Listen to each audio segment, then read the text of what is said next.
Brilliant speech, ma'am. Thank you so much. One point just I want to add, like you would be agree with me. From childhood, for a child, if he is a bright student, what he would be in future, he or she would be in future. The dream is not only seen by the child after certain age of maturity, but it's seen by his parents, his or her parents. And with aspiration, dream, goal, nowadays, or you can say it's running from decades and decades, resources are required. Even if a child is bright, if resources are not there, then parents also stop dreaming about the child and his future. And when this kind of situation arises, Kalinga IAS academic kind of institution come as a pathfinder to help those bright students who can't avail the resources, but they have the zeal, they have the dream, they have the passion to be something. Wonderful initiative. Once again, a round of applause for connecting the dots. Thank you. Moving ahead, time has arrived that it should be really focused, because I'm going to invite our chief guest, who is himself a retired public administrative servant and our honorable MP. Please put your hands together for none other than Srijukta Amar Patnaik on podium.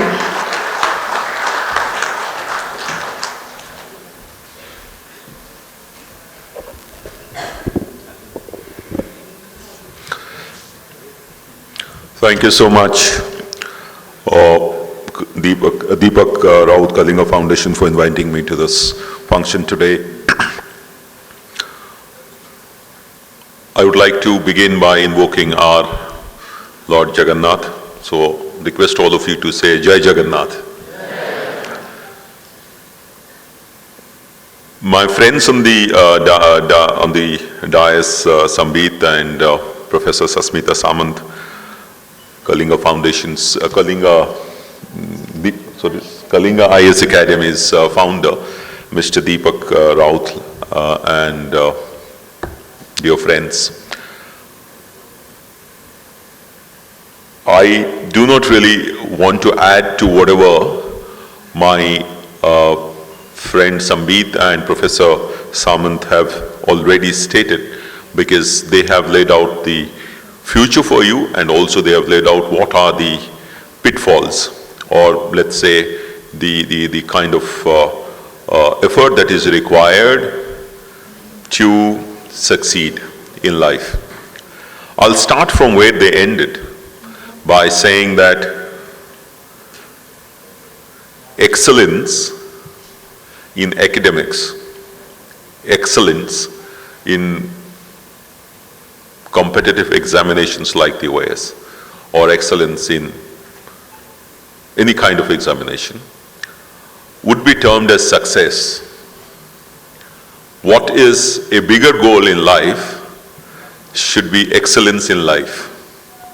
And excellence in life is way above excellence in academics or, some kind of profession. Now, you are at a particular stage, since I know some of you are already already qualified the examinations, and some of you are aspiring to be there. These are my thoughts, which I thought I'd share with you. I have always nurtured this thing that when you are born in this world, there are various paths that you follow.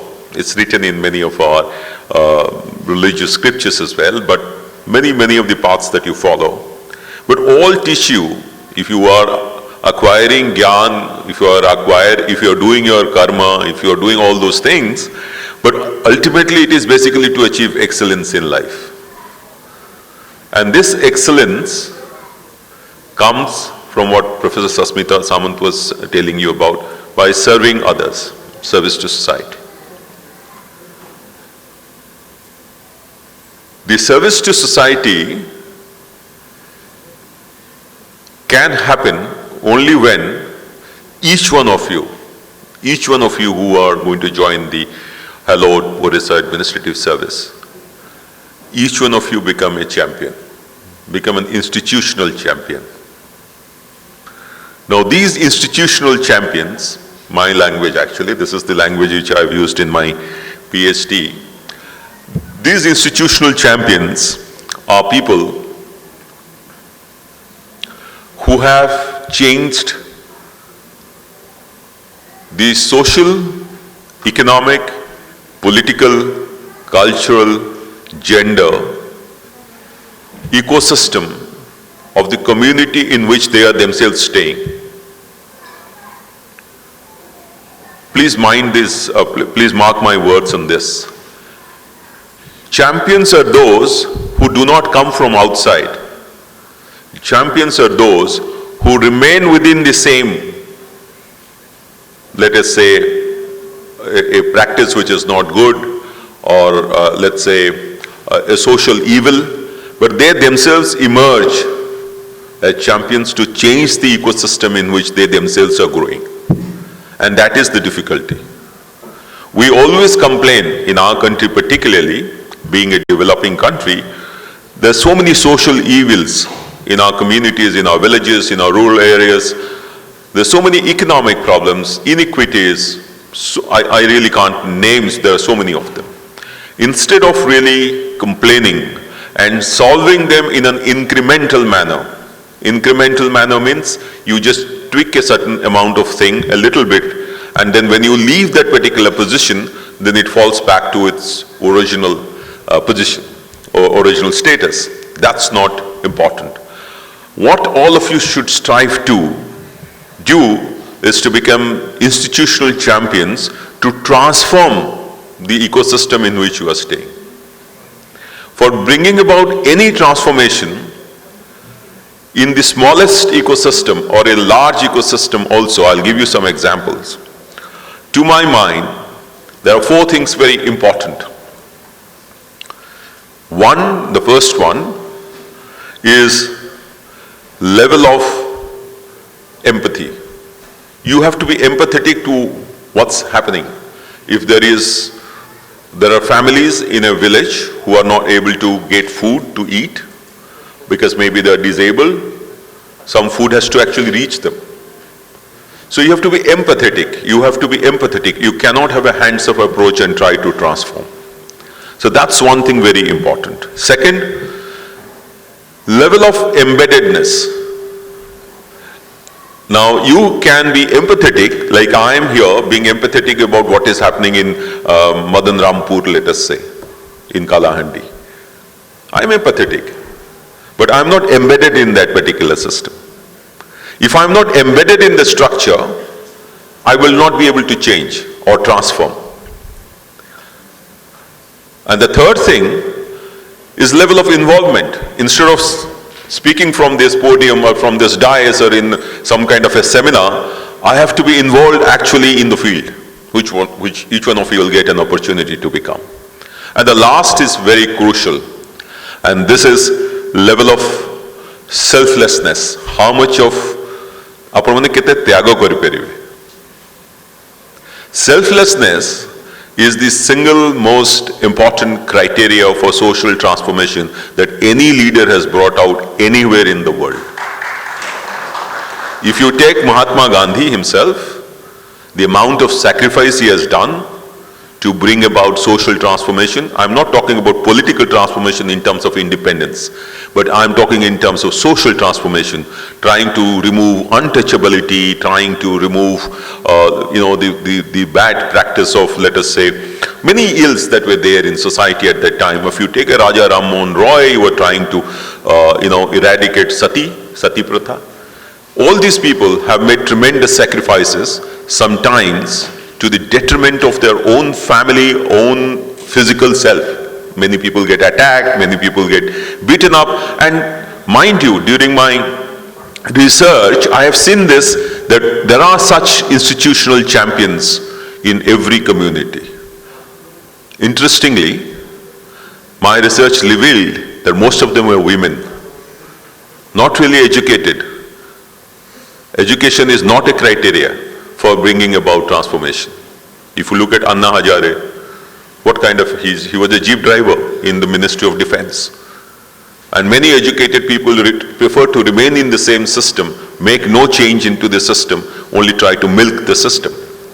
Why I say all this is that this is the time when we all applaud your success. I congratulate you for all the success that you have achieved so far. But then if you have to excel in life, then you have to do all these things to change wherever you get posted, to change the community, change the, you will get probably posted in a block, so change the block in which you are posted. And that is currently the thinking as well. If you look at the aspirational districts program, that has now come to aspirational blocks program. The government, the administration is going down. So you are going to occupy the most cutting edge position of bringing about this transformation. Each one of you have the potential to become a transformational institutional champion. And I think, as Sambit was saying, God has given you this opportunity. Many of us probably may not have had this opportunity. So seize the opportunity and change the community, change the block, change the Gram Panchayat, change the village in which you get a chance to do such transformation. I will now speak about a little bit about three existential crises. Just to set the context for you, what are the areas you will work in? There are three existential crises in this world. I don't say it. There's this famous economist who got a Nobel Prize, Joseph Stiglitz, he says that. He says that there are three existential crises in this world. He's an economist, but he says there are currently three existential crises. First is inequity. Inequity in society. Increasing inequity in society. What would it lead to? Civil rights. Social turmoil, social upheaval, people killing each other. Some of it is already being seen in those African countries where the kings and the despots amass a lot of wealth, but the people are not getting food to eat.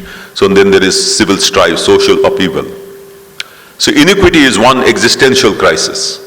Why it is existential crisis? Because it's increasing. The second is climate change.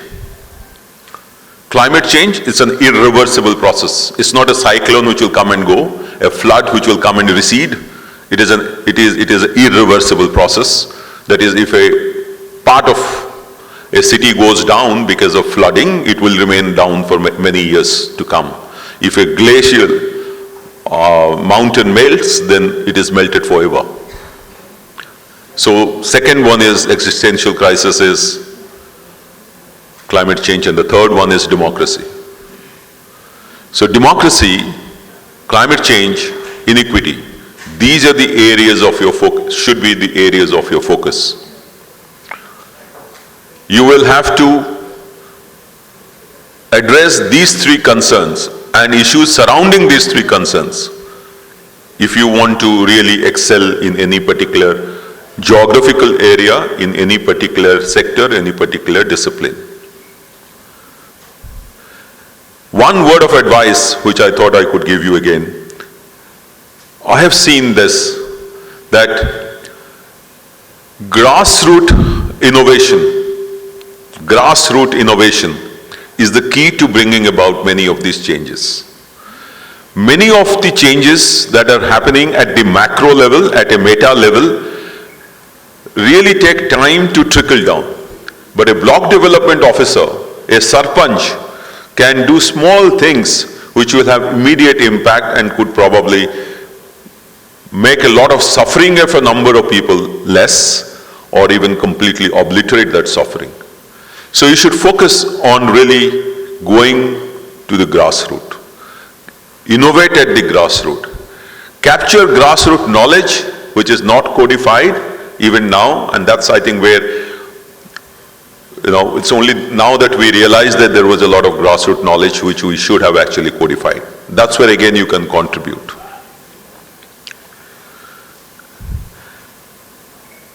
As Sambit was saying, you have to, as the world is changing, this grassroots knowledge is there.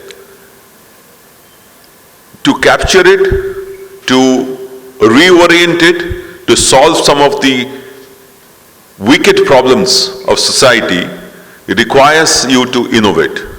And a large part of the innovation currently makes use of technology, makes use of new skills and knowledge.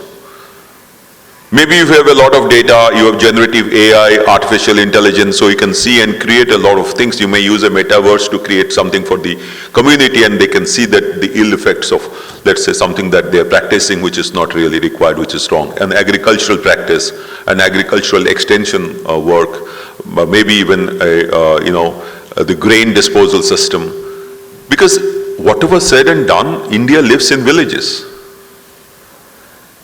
The rural-urban divide is tremendous, and that is why the urban migration is taking place. I don't want to get into all this, but only thing I'd request you to do is that you use your power, your knowledge, your exposure, your training that you gain from the Kalinga IAS Academy to bring change, permanent change in the community or in the block wherever you get posted.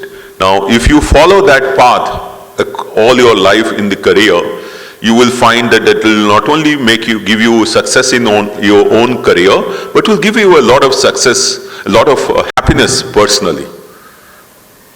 This is what I have seen all my 28 years when I was there in the services, even though it was a much more negative work that I was doing in terms of finding out people's faults. But I can tell you this much, that it gave me immense satisfaction to ensure that a person who has not got pension for, let's say, 10 years, so that finally he gets pension, than doing the Bihar fodder scam investigation. These small things matter. And these small things will give you personal happiness. Happiness to hold your head high before God and before the community, before society. Some amount of, as Sambit was saying, some amount of skilling, upskilling is required. At every stage, one has to be humble to believe that I have not achieved anything in terms of knowing the knowledge that exists in this world. Many people think that education and knowledge can be acquired at one go and then forget about it. Actually, the point is, as I was saying, some of the most amazing things that are coming up nowadays are at the grassroots. Some of the things that villagers do because traditionally they have been doing but not captured, are solving some of their intricate problems, have really been thought only at that level. And that knowledge itself, when taken to, or when escalated, or when mainstream, can give a lot of happiness to a number of people across villages. Lastly, I would like to end by saying that this acquisition of knowledge should not make you even more arrogant. Many people I have seen during my career, that once you acquire more degrees, more trainings, in-service training, abroad training, then it makes you more arrogant.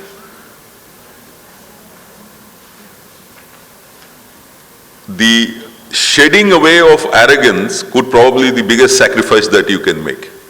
Humility is something which is very difficult to imbibe and retain. Look at APJ Abdul Kalam. People even talk about him right now. When I was posted as Principal AG Kerala, I don't know how many of you have seen this. If you go to the Vikram Sarabhai Space Center Museum, you will find Kalam driving a bicycle with that rocket, by the side. You must have seen that picture. It is actually there. That's the kind of, commitment that he had, but at the same time, he maintained humility for it. So I think a lot of pep talk for today. I know all of you are aware of many of these things. I know all of you are rearing to join this service, those who have qualified here and those who are aspiring to probably get into this service. But as Professor Sanshita Samant said, I think this is just the first step. This is just the beginning of getting there to excel in life. Excellence in life should be your motto. Thank you so much. Thank you so much, sir. Celebrating excellence in this particular segment of the event, we would like to take your permission because we are already having our achievers for this year who will be joining the service, newly elected ones. So before calling them, I would be calling 4 of our 2020 and 2019 batch OAS achievers in various ranks. So may I request our dignitaries to please get ready and please come forward because we will be calling our 4 OAS officers who are already working in their respective area, and team, please get ready with appropriate trophies and everyone with that. So if you are all ready, show me how is the Josh. Everyone, a glimpse of your round of applause, of course. Thank you. Let's call up on stage rank 5, 2020 batch OAS achiever from Kalinga IAS Academy, who is currently serving to our state of Odisha, Shri Deva Brata Maharana. Please put your hands together.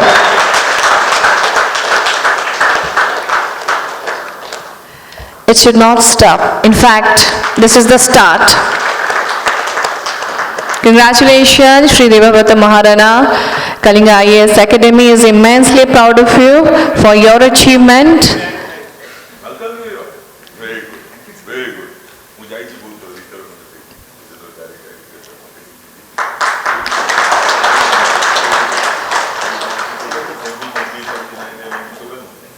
Very good.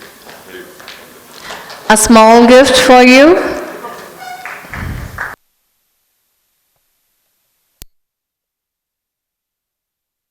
The change, you are putting the stereotype. Sorry.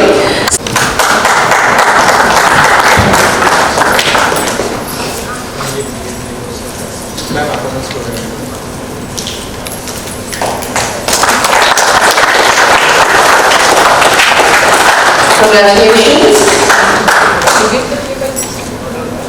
First batch of Kalinga IAS Academy 2019 OAS rank 31 achiever and currently working. Priyavrata Pranda, please come forward.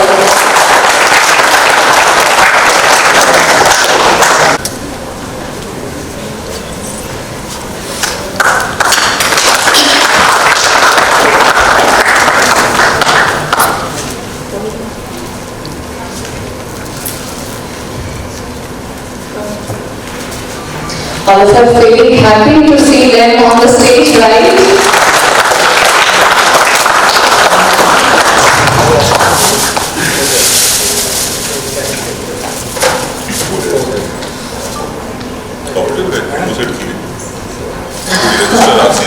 Rank 322 achievers, Shri Yogi Kumar currently working.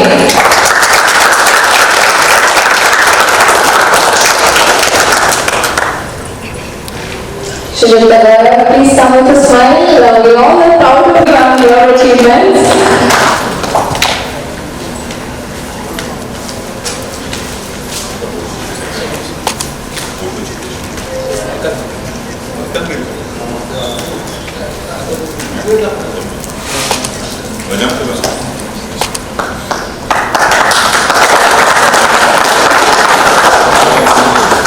Now we will be calling those candidates who have the very first name in the list, rank 4, Vaishakhi Lenka.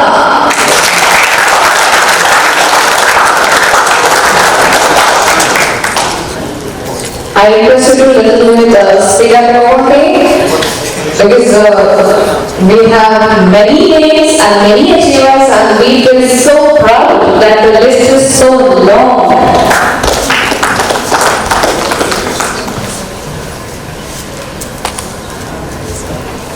They are not only proud impacted our examination, but also denoted a gap commitment to serve the people of Odisha with integrity and, of course, diligence. All delegates sit in the first row. Shri Shobhananjan Mahapatra and rank 40 Madhusmita Sama, rank 15 Savatika Mahantu, you will please be seated in the first row. We will be calling you.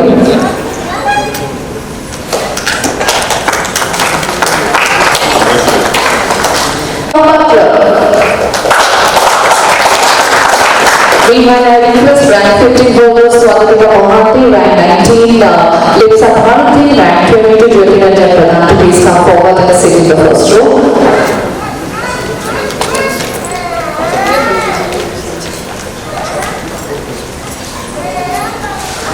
Next rank 40 Madhusmita Sama, please to come forward. Jyotiranja Pradhan, rank 25, Rakesh Kumar Parida, rank 26, Subham Subhasi Sarpati, please come forward and sit in the first row. Thank you.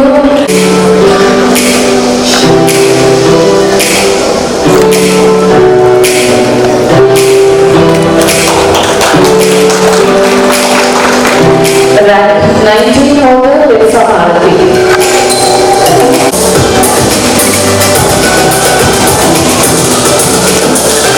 Come on, we can do really better. We can give a round of applause for their hearty accomplishments. Please, Satyaya Samu, rank 29, Subhashri Bhavesh, please come forward and sit in the first row.